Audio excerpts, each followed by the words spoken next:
Praise the Lord. ஆண்டவராகிய இயேசு கிறிஸ்துவின் நாமத்தில் உங்களுக்கு என் அன்பின் வாழ்த்துதலை தெரிவித்துக் கொள்கிறேன். எனக்கு அருமையான தேவ பிள்ளைகளே, ஒவ்வொரு நாளும் இந்த யூடியூப் மூலம் உங்களை சந்திப்பதில் நான் மிகுந்த மகிழ்ச்சி அடைகிறேன்.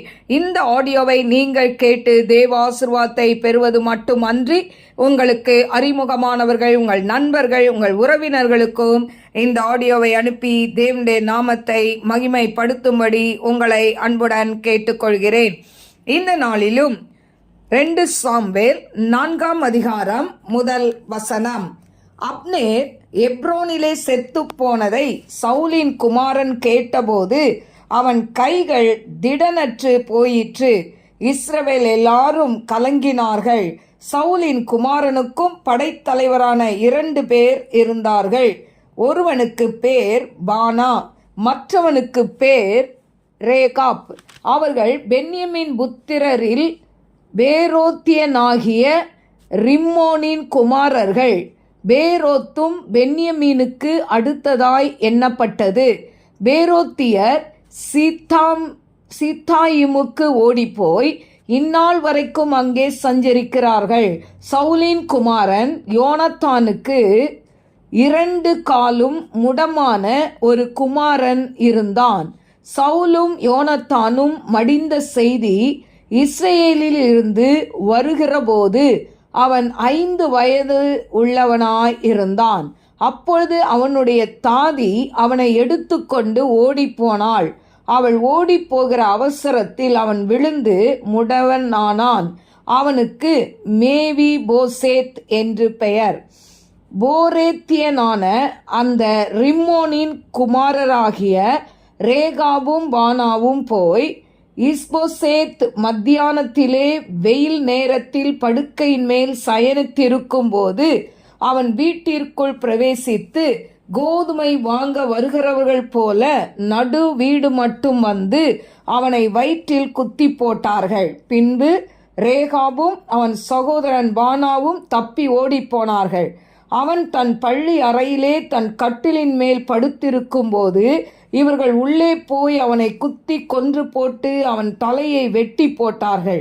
பின்பு அவன் தலையை எடுத்துக்கொண்டு முழுவதும் அந்தர வழியாய் நடந்து எப்ரோனில் இருக்கிற தாவீதினிடத்தில் இஸ்போசேத்தின் தலையை கொண்டு வந்து ராஜாவை நோக்கி, இதோ உம்முடைய பிராணனை வாங்க தேடின உம்முடைய சத்துருவாய் இருந்த சவுலின் குமாரனாகிய இஸ்போசேத்தின் தலை இன்றைய தினம் கர்த்தர் ராஜாவாகிய எங்கள் ஆண்டவனுக்காக சவுலின் கையிலும் அவன் குடும்பத்தாரின் கையிலும் பழி வாங்கினார் என்றார்கள்.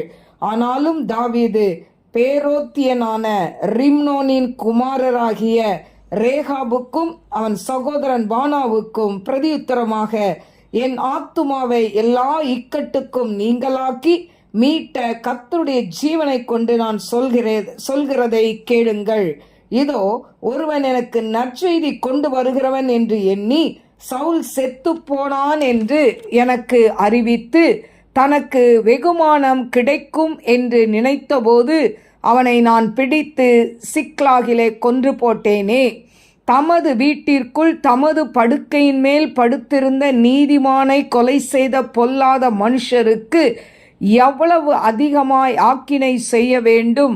இப்போதும் நான் அவருடைய இரத்த பழியை உங்கள் கைகளில் வாங்கி உங்களை பூமியிலிருந்து அழித்து போடாதிருப்பேனோ என்று சொல்லி அவர்களை கொன்று போடவும் அவர்கள் கைகளையும் கால்களையும் தரித்து எப்ரோனில் இருக்கிற குளத்தண்டையிலே தூக்கி போடவும் தன் சேவகருக்கு கட்டளையிட்டான். இஸ்போசேத்தின் தலையை எடுத்து எப்ரோனில் இருக்கிற அப்னேரின் கல்லறையிலே அடக்கம் பண்ணினார்கள். கருமையான தேவ பிள்ளைகளே, இந்த நாளிலும் 2 சாமுவேல் 4ஆம் அதிகாரம் 12ஆம் வசனம் 1 முதல் 12 வசனங்களை நான் வாசித்திருக்கிறேன். கருமையான தேவ பிள்ளைகளே, இந்த இடத்துல பார்த்தீங்கன்னா அப்னேர் எப்ரோனில் செத்து போயிட்டான் அப்படின்னு சொல்லி சவுலுடைய குமாரனான இந்த இஸ்போசேத் கேட்டபோது அவன் கலக்கம் அடைகிறான். இஸ்ரவேல் எல்லாரும் கலங்கி நிற்கிறாங்க. அவன் திடனற்று போகிறான். ஏன்னு சொன்னால் இந்த இஸ்போசேத் அவன் என்ன பண்ணா, அவன் ஒரு மனிதனை நம்பி வாழ்கிறான், அவனை சார்ந்து, அப்னேரை சார்ந்து வாழ்கிறான். ஆனால் இப்போ இந்த சூழ்நிலையில் அவன் இறந்து போனான் என்று கேட்டவுடனே அவனுக்கு அதாவது ஒன்றுமே முடியல, எல்லாம் இழந்தது போல அவன் ஃபீல் பண்ணுறான். அது மட்டுமல்ல, எனக்கு கருமையான தேவ பிள்ளைகளே, எப்பொழுதும் நாம் மனிதர்களை சார்ந்து வாழக்கூடாது. இந்த இஸ்போசேத் என்ன பண்ணுறான்னா மனிதர்களை சார்ந்து வாழ்கிறான், மனிதனை சார்ந்து, ஒரு மனிதனை சார்ந்து வாழ்கிறான். ஆனால் ஆண்டவரை சார்ந்து, கர்த்தரை சார்ந்து வாழ்கிறவர்களுக்கு எப்பேற்பட்ட சூழ்நிலைகள் வந்தாலும் பயம் இருக்காது.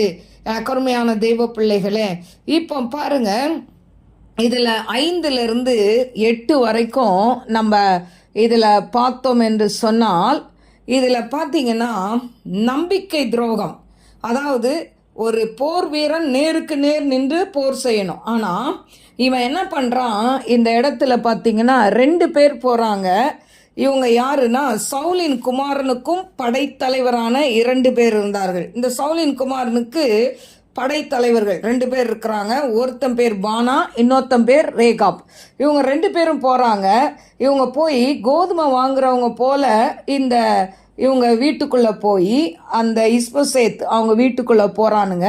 போயிட்டு அந்த இஸ்போசேத் மத்தியானத்தில் அவன் என்ன பண்ணுறான், அவன் தூங்கி கொண்டு இருக்கிற அந்த நேரத்தில் அவன் படுக்கை அறையில் போய் அவன் தூங்கி கொண்டு இருக்கிற நேரத்தில் அவன் தலையை வெட்டி அவனை என்ன பண்ணுறாங்க, அவனை குத்தி கொன்று போட்டு தலையை வெட்டிட்டு அந்த தலையை எடுத்துட்டு முழுவதும் அவங்க அந்தர வெளியில் நடக்கிறாங்க. நடந்து எப்ரோனில் இருக்கிற தாவீது இடத்துல கொண்டு வராங்க. தாவீது நம்மளை ரொம்ப வரவேற்பார் அப்படின்னு சொல்லி.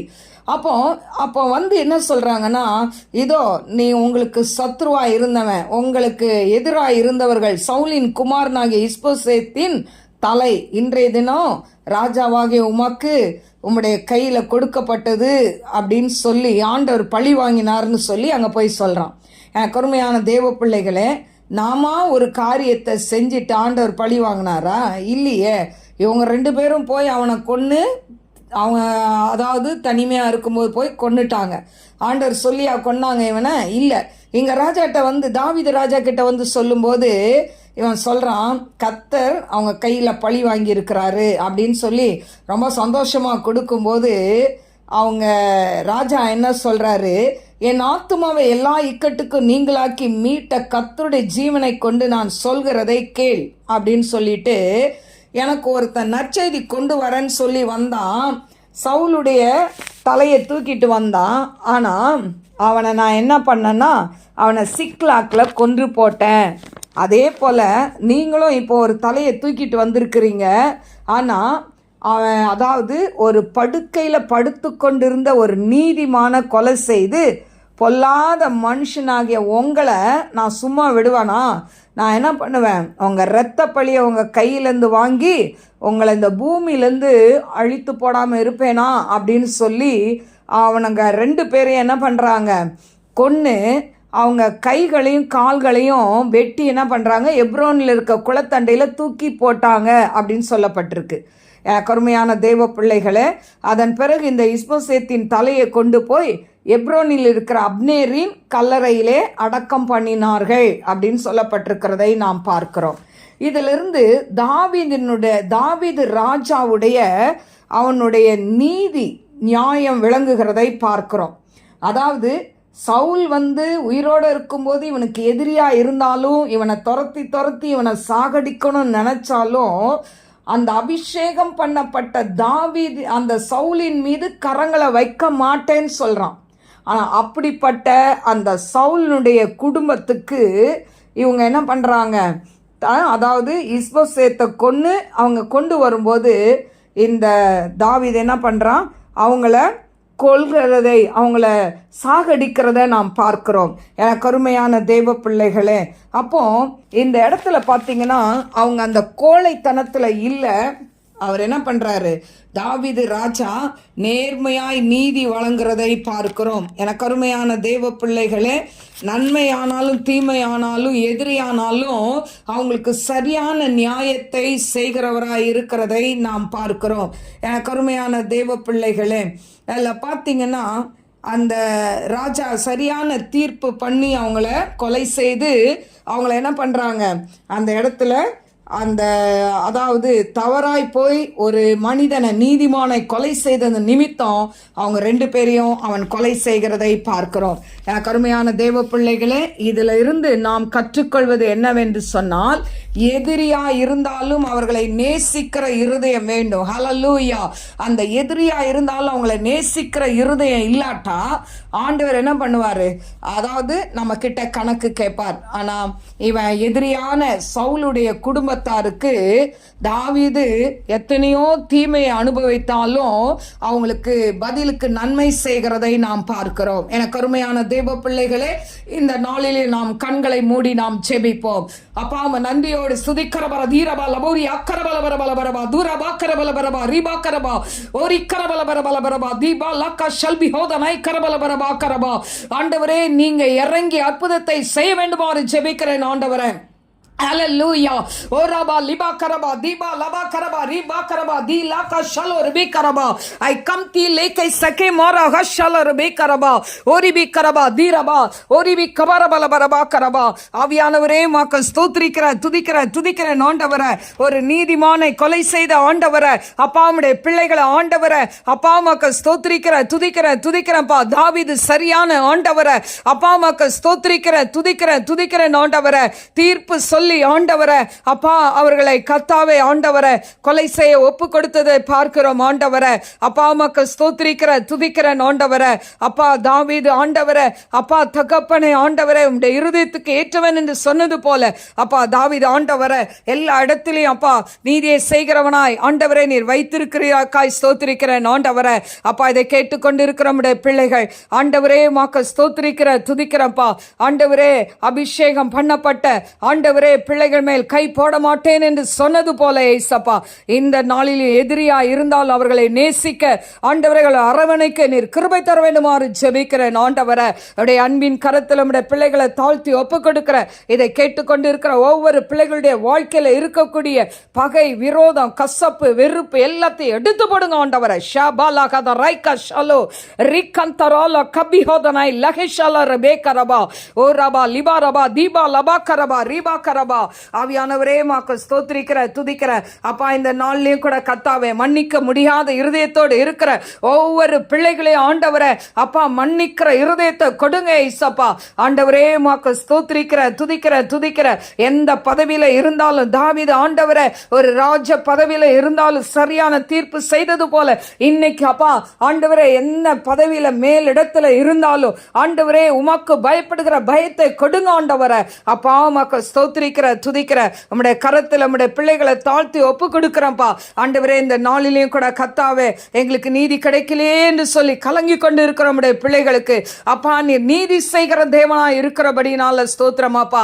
இரவும் பகலும் தம்மை நோக்கி கூப்பிடுகிற விஷயத்தில் நீடிய பொறுமையா இருந்து நியாயம் செய்யாமல் இருப்பேனோ சீக்கிரத்தில் நியாயம் செய்வேன் என்று சொன்ன தேவா அப்பா. இன்னைக்கு ஆண்டவரை உம்முடைய பிள்ளைகளுக்கு நீதி செய்யுங்கப்பா. எத்தனையோ பிள்ளைகளுக்கு சொத்து காரியத்தில் ஆண்டவரே அப்பா பதில் இல்லாம இருக்கலாம் ஆண்டவரே, நியாயம் கிடைக்காமல் இருக்கலாம் ஆண்டவரே அப்பா. அந்த பிள்ளைகளுக்கு ஆண்டவரே நீங்க நியாயம் செய்யுங்க ஆண்டவரே அப்பா. உமக்கு ஸ்தோத்திரிக்கிறேன், துதிக்கிறேன் ஆண்டவரே. வர வேண்டிய பணங்கள் வராம ஆண்டவரே அப்பா பணத்தை கொடுத்துட்டு ஏமாந்து நிக்கிற பிள்ளைகளுக்கு அப்பா அந்த பணத்தை திருப்பி கொடுக்க வைங்க ஆண்டவரே அப்பா. அவனுடைய கரத்துல தாழ்த்தி ஒப்பு கொடுக்கிறப்பா ஆண்டவரே. இந்த நாள்ல டிப்ரெஷன்ல இருக்கிற பிள்ளைகளுக்காய் விசேஷமாய் ஜெபிக்கிறேன் ஆண்டவரே. ஏசப்பா எத்தனை பிள்ளைகள் படித்து ஆண்டவரை வேலை செய்து அப்பா டிப்ரெஷன்ல போய் ஆண்டவரை இன்னைக்கு வேலை செய்ய முடியாதபடி எதுவும் செய்ய முடியாதபடி மூலையில முடங்கி கொண்டு இருக்கிற படித்த வாலிப பிள்ளைகள் இருக்கிறார்களே அப்பா. வாலிப பெண் பிள்ளைகள், ஆண் பிள்ளைகள் இருக்கிறாங்களே அப்பா. வயதானவர்கள் இருக்கிறாங்களே ஏசப்பா. ஒவ்வொரு டிப்ரெஷன்ல இருக்கிற பிள்ளைகளை வெளியே கொண்டு வாங்க டாடி. அவங்கள விடுதலை செய்யுங்கப்பா. நீங்க அவங்கள தொட்டு சுகப்படுத்துங்க ஏசப்பா.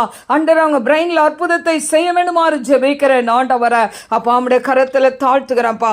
ஆசீர்வதிங்க டாடி. நாமத்தை மகிமைப்படுத்துங்க. இந்த வீடியோவை பார்த்து கொண்டு ஆண்டவரை இதை கேட்டுக்கொண்டு இருக்கிற ஒவ்வொரு பிள்ளைகளையும் நீங்க பிளஸ் பண்ணுங்க டாடி. அவங்க குடும்பங்கள் ஆசீர்வதிக்கப்படட்டும். அவருடைய கையின் பிரயாசங்கள் ஆசீர்வதிக்கப்படட்டும். படிக்கிற பிள்ளைகளுக்கு நல்ல ஞானம் கிருபைகளை கொடுத்து ஆசீர்வதிங்க. ஆவியாண்ட கருத்துல தாழ்த்தி ஒப்பு கொடுக்கிற இயேசுவின் நாமத்தில் கேட்கிறேன் பிதாவே, ஆமென். God bless you. God bless you.